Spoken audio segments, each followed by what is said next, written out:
La chronique de pneus vous est présentée par les pneus Hankook et par Desharnais Pneus et Mécanique. Garage recommandé CA, membre Unipneu. Les pneus Hankook, transportés par l'émotion.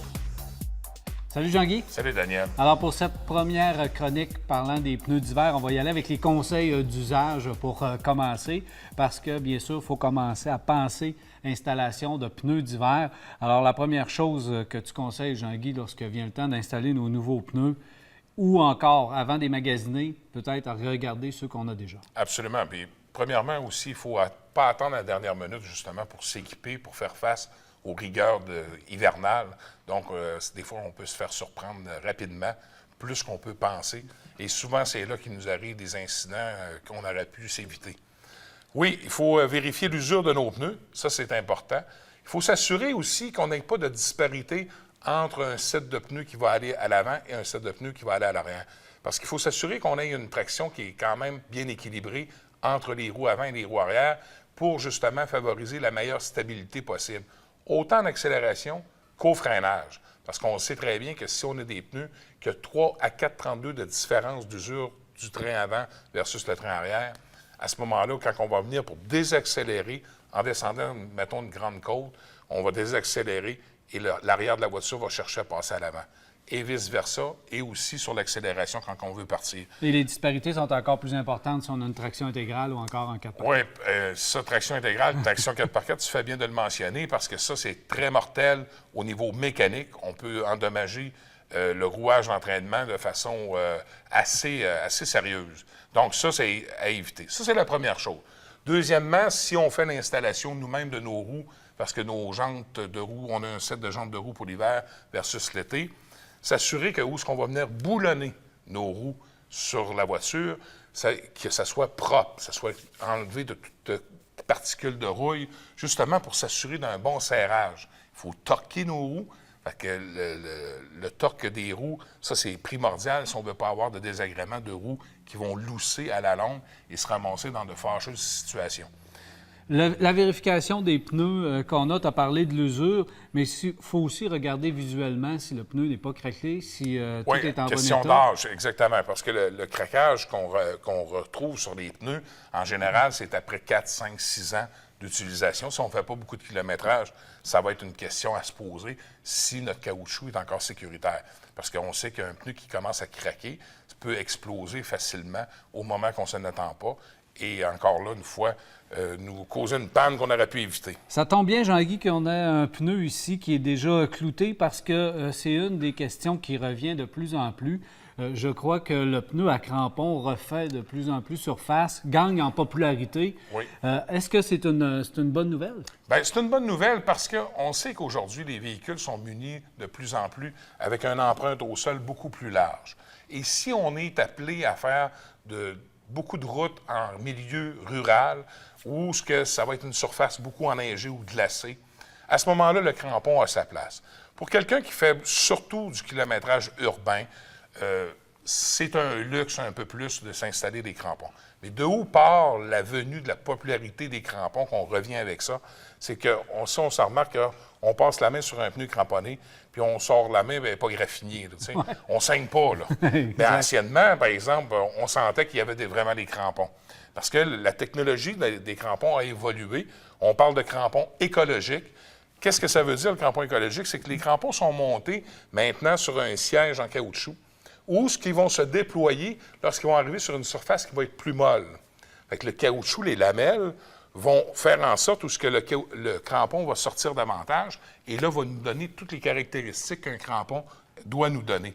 Fait que, donc, on a un peu moins de désagréments à rouler sur pavé sec.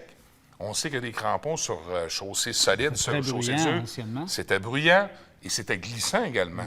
Oui. Fait qu'on on a atténué beaucoup ce phénomène-là avec le crampon écologique. C'est de là part la popularité maintenant de ces types de crampons-là. Alors, c'est à conseiller, c'est à considérer? C'est à considérer dans notre magasinage. Quand on se pose la question, est-ce que j'ai vraiment besoin de ça? C'est le consommateur qui est en mesure d'y répondre, tout dépendant de l'utilisation qu'il en fait et également tout dépendant du type de pneu de dimension qui est chaussé sur son véhicule. Justement, en parlant de dimension de pneus, un autre phénomène, Jean-Guy, que je vois de plus en plus, c'est la roue de remplacement. Oui, ou la copie, ou la roue d'hiver, peu importe. Mais on va avoir. Maintenant, on ne veut plus avoir la fameuse roue noire. Il y a des alternatives et on voit ça de plus en plus. Oui, on est un petit peu plus penché sur l'esthétique de nos véhicules. On sait que pour la plupart des consommateurs, on est fiers d'avoir un véhicule, puis l'été est toute rutilante avec de belles roues d'alliage. Et l'hiver, on est nostalgique de ces roues-là. Fait que donc, la roue réplique qu'on appelle, cette roue-là a été très popularisée dans les dernières années et a pris beaucoup, beaucoup de marché.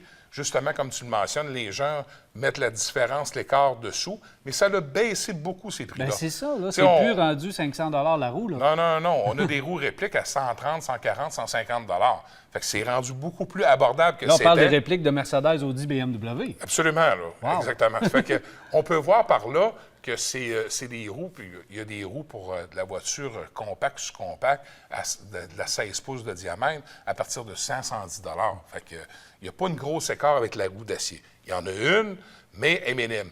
Par contre, au niveau esthétique, c'est bien. Là, on fait un gros gain. Là, on fait un gros gain. On monte d'une génération beaucoup. Et c'est des roues de bonne qualité? Très bonne qualité. C'est des roues qui sont très résistantes aussi au niveau du fini, parce qu'on sait que l'abrasif qu'on étend sur les chaussées en hiver, également, juste le frottement de la glace et de la neige fait souvent briser le fini de la roue.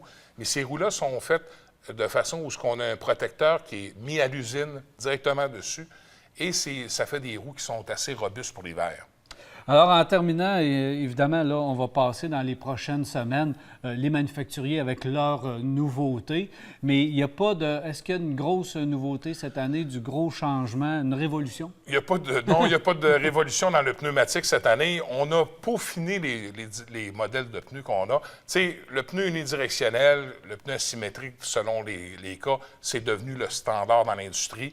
Les lamelles, on est rendu avec des lamelles 3D, 4D, tout simplement parce qu'on les a faites en zigzag, on les appelle comme ça. Mais on voit que c'est une tendance qui est répandue dans l'industrie. Beaucoup de manufacturiers vont s'inspirer. On met beaucoup de composantes dans le caoutchouc. Ça, c'est un point à surveiller parce que des fois, les écarts de prix, on se pose des questions beaucoup. Pourquoi ce pneu-là coûte 75 de moins que l'autre ou 50 de moins? Bien, il faut se poser la question, est-ce qu'on a mis du caoutchouc synthétique au lieu du caoutchouc pur? Parce qu'on sait que la tendance dans l'industrie, on rencontre beaucoup plus de latex dans le pneu. Et ça, par contre, en hiver, l'été, c'est un demi-mal. Mais en hiver, on sait que le caoutchouc synthétique est beaucoup moins flexible au froid. On sait qu'un caoutchouc dur, pensez toujours à la rondelle de hockey sur la patinoire. Qu'est-ce qu'elle fait quand il fait froid? Elle est dure, puis elle glisse. Bien, c'est la même chose un caoutchouc avec votre pneu sur votre véhicule. Si le caoutchouc vient dur, ça va glisser sur la route. Donc, ça, c'est à faire attention. Mais pour le reste, on a quelques nouveautés, quelques particularités, mais ce qu'il faut toujours rappeler aux consommateurs qui nous écoutent, Daniel, c'est de choisir le pneu selon notre véhicule et selon notre utilisation. Il n'y a pas de mauvais pneus, il n'y a seulement que de mauvaises applications. Alors, on va suivre au cours des prochaines semaines, Jean-Guy, l'évolution des différents manufacturiers, qu'est-ce qu'ils ont à nous proposer, les différents conseils. C'est le temps, est-ce que c'est trop tôt? C'est le temps de commencer ces semaines-ci? C'est commencé l'installation de pneus d'hiver, puis on sait que les journées raccourcissent beaucoup en termes d'ensoleillement. Donc, à ce moment-là, le bitume ne monte pas en haute température. Pour les gens qui font en moyenne 15 à 20 000 km par année, c'est pas de 15 jours avant ou 15 jours après qu'il va faire une différence sur l'usure du pneu. Mais par contre, la journée qu'on va en avoir besoin, on va être prêt. Fait que prenez-vous de l'avance un petit peu, installez vos pneus, vous allez rouler en sécurité. Fait que le soir, quand on a rentré à la maison, on n'a pas à se préoccuper si ça a descendu en termes de température à l'extérieur, parce que la glace noire, ça peut nous surprendre des fois. Merci beaucoup, Jean-Guy. Au plaisir.